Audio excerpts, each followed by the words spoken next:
Smoothie ఇంత ఈజీగా చేసుకోవచ్చని నా రూమ్‌మేట్ చేసిచ్చే వరకు నాకు తెలీదు.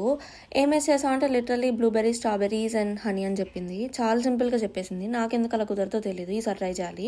I guess welcome to day 19 of posting everyday consistently. ఇవాళ కొంచెం ప్రొటెక్టివ్‌గా ఉందామని చెప్పి అనుకున్నాను. ఫుల్ ఎండ పడుతుంది. ఈవినింగ్‌కి మాత్రం వాన చూపిస్తుంది. అస్సలు స్ప్రింగ్ వచ్చిన ఫీలింగే లేదు. వాన కంప్లీట్‌గా పడదు, ఎండ కంప్లీట్‌గా రాదు. చల్లగుంటది. ఇంకా ప్రొడక్టివ్‌గా ఉందాం అనుకున్నాం కదా అని చెప్పి అసలు ఏమేమి పనులున్నాయి. నాకు చాలా అసైన్‌మెంట్స్, ప్రాజెక్ట్స్ అండ్ మీటింగ్స్ అట్లనే పెండింగ్‌లో ఉన్నాయి. ఇంక అందుకని చెప్పి రోజు మర్చిపోతున్నాను అని చెప్పి అన్నీ నోట్స్‌లో ఎంటర్ చేసుకున్నాను. సో, అయిపోగానే స్ట్రైక్ ఆఫ్ చేసేయచ్చు అని చెప్పి. ఇంకా ఆన్లైన్ క్లాస్ ఒకటి విన్నా, స్మూతీ తాగుతా. ఇంకా మధ్యలో ఆకలేసింది. ఏమున్నాయో తినడానికి అని చెప్పి చేసుకోవడానికి కూడా బద్ధకం వచ్చింది. అందుకని చెప్పి నిన్న బొబ్బట్టు ఒకటి మిగిలిపోయింది.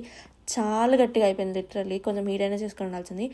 ఇంకా మధ్యాహ్నానికి అందరం కలిసి వడియాలు వేపుకున్నాము. ఏదో అలా మాకు దొరికిన వడియాలు వేపుకున్నాము. బాగానే వచ్చాయి. ఇంకా నా రూమ్మేట్ ఇలా ఏదో ఎగ్ కర్రీ ట్రై చేసింది. ఎప్పుడు చేసేదంటే నాకు అసలు తెలీదు. దాని పేరు అయితే నాకు అస్సలు తెలీదు. మీకు తెలిస్తే చెప్పండి. ఇంకా నేను పప్పు చేశాను మార్నింగ్. ఇంకా అంతా సెటప్ మొత్తం అన్నీ కుక్ చేసిన అన్నీ హాల్లోకి తీసుకెళ్ళిపోయి ఇండియాలో కూర్చొని తిన్నట్టు తిన్నాము. తినేంతసేపు దురంధర్ మూవీ చూసాము. 4 అవర్స్ ఉంది. 4 అవర్స్కి వర్త్ ఇట్టే, బాగుంది మూవీ అయితే. ఇంకా ఈవినింగ్ వాన పడింది. ఇంకా డిన్నర్ ఏం చేయలేదు. That's it guys, bye, see you again.